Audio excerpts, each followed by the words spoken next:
Imagine the biggest drug dealer in the entire world, the biggest in history. We're talking an operation so massive it moved drugs across oceans, addicted millions of people, and started actual wars. Now picture that drug dealer. Got someone in your head? A gangster? A cartel boss? Wrong. The biggest drug operation in history wasn't run by criminals hiding in the shadows. It was run by a government, in suits, with paperwork, politely. And it was completely, proudly legal. For them. And right at the very bottom of that whole monstrous machine was you, a poor farmer in India who never touched a drug in your life, forced to grow it for an empire that took everything and gave you almost nothing. Today we find out what it was really like to be an opium dealer in British India. Except, as you'll see, dealer is a very generous word for what they actually did to you. On this channel, we take the worst lives in history and ask one simple question. How bad was it, really? And this one is a genuinely jaw-dropping story that, somehow, a lot of people have never heard. Here's the setup. For a big chunk of the 1700s and 1800s, much of India was controlled by the British, first by the East India Company, a private company with its own army, and later by the British Crown. And this empire figured out something dark. They realized that one particular crop, grown in India, could be sold for staggering amounts of money to one particular market, China. That crop was opium, a powerful, addictive drug made from the poppy plant.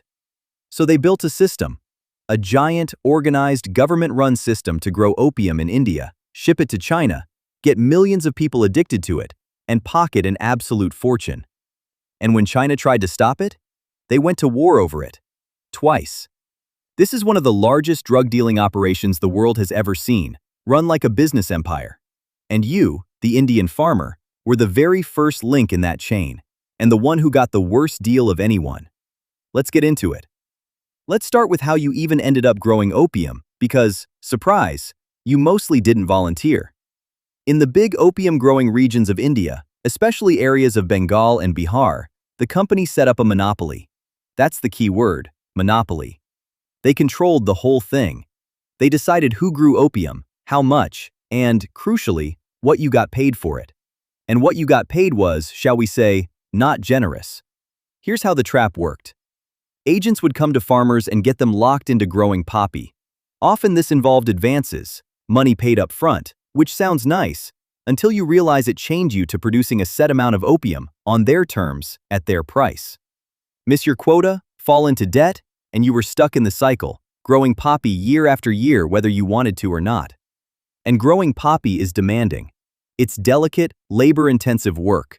The planting, the tending, and the painstaking process of scoring the pods by hand and collecting the sap over and over. It's exhausting work, often on land you might otherwise have used to grow, food. Food you could eat. Food that wouldn't get an entire foreign nation hooked. So right away you're in a bad spot. Locked into a difficult crop, at a price someone else set, for a market you'll never see, controlled by people who hold all the power. You're a drug producer who isn't even allowed to profit from the drug. You absorb all the work and all the risk so that someone far away can get rich. Sound familiar? It's the bang farmer's nightmare, scaled up to an entire empire and made deliberately addictive. Now let's zoom out, because the reason this happened to you is one of the most cynical business plans in history. The British had a problem. They loved tea, Chinese tea, and they were buying enormous amounts of it.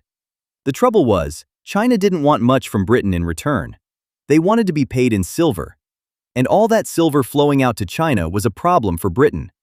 So here's the solution they landed on. What if they could sell China something the population would buy in huge quantities, something they'd keep coming back for? Something addictive. Opium. Grown in India. Sold into China. It's a triangle, and it's diabolical. India grows the opium. The opium gets sold in China, creating millions of addicted customers and pulling that silver back. And Britain comes out on top of the whole arrangement.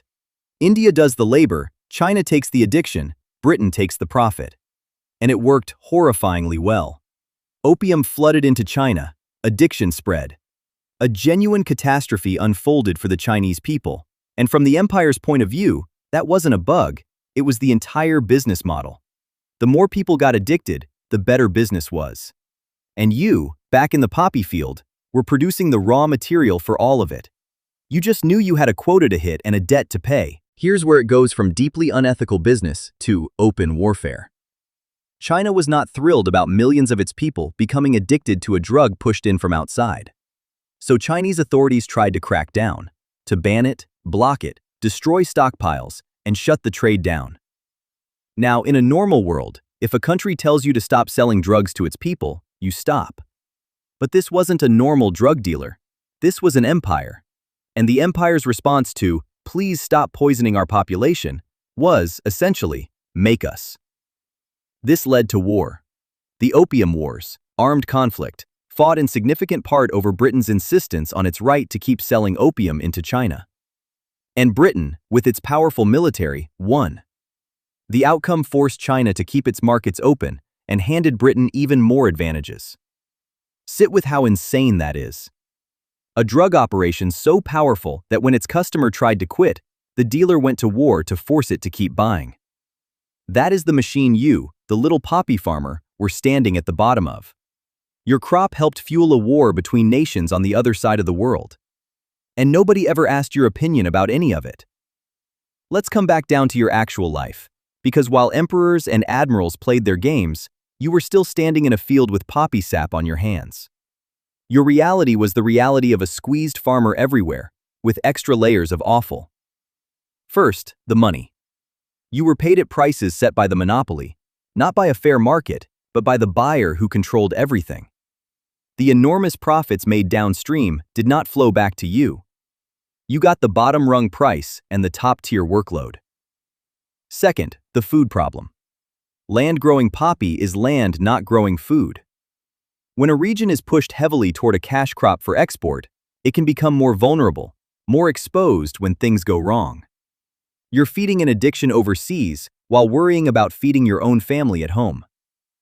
Third, the debt trap. Those advances, those quotas, they kept you locked in. It's hard to walk away from a system when you owe it money and it controls the only buyer. You weren't a free entrepreneur choosing the most profitable crop. You were closer to a man working off a debt that never quite seemed to clear. You did the hard, skilled, exhausting work and got none of the profit and almost none of the attention. The Opium Wars get remembered. The generals get remembered.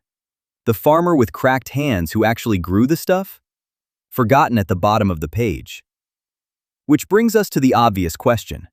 If this was such a raw deal, why did farmers keep doing it? Why not just grow something else? And the answer is the grim heart of the whole thing.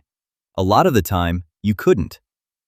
When a powerful authority controls the land, the prices, the debts, and the rules, just grow something else isn't really a choice you get to make. The system was designed to keep you producing. The advances tied you in. The monopoly meant there often wasn't a better buyer to run to. And when an empire with an army decides your region is going to grow poppy, your preferences are not high on the list of concerns. For some, there was money to be made in good years. For many, it was simply the situation they were born into and couldn't escape. The freedom to choose your crop, your buyer, your price, the things we'd consider basic, were exactly the things the system was built to take away. So you grew the poppy. You hit your quota. You paid down your debt. And the opium you produced sailed off to a country you'd never see, to addict people you'd never meet, to fund an empire that would never know your name. So, what was it really like to be an opium dealer in British India? The honest answer is that you weren't really the dealer at all. You were the part of the machine that did the most work and kept the least. Locked into growing a difficult, addictive crop, at a price you didn't set, for a monopoly you couldn't escape, feeding a drug empire so vast it started wars when its victims tried to quit. You produced the product, others made the fortune, and history mostly remembered the others. It's one of the darkest stories in the colonial era. The largest drug operation on Earth, run not by gangsters, but by a government with letterhead and a navy. And at the bottom of it all was an ordinary farmer, doing the hard part and keeping almost nothing. So the next time someone tells you about the world's most notorious drug lords, remember that one of the biggest dealers in history wore a crown and called itself respectable. And the people who actually grew the stuff were just trying to pay off a debt they never asked for. If you enjoyed having your understanding of the bad guys flipped around, you know what to do. Subscribe, and be grateful your boss can't legally start a war to make you keep working. That was the deal. It always was. Thanks for watching.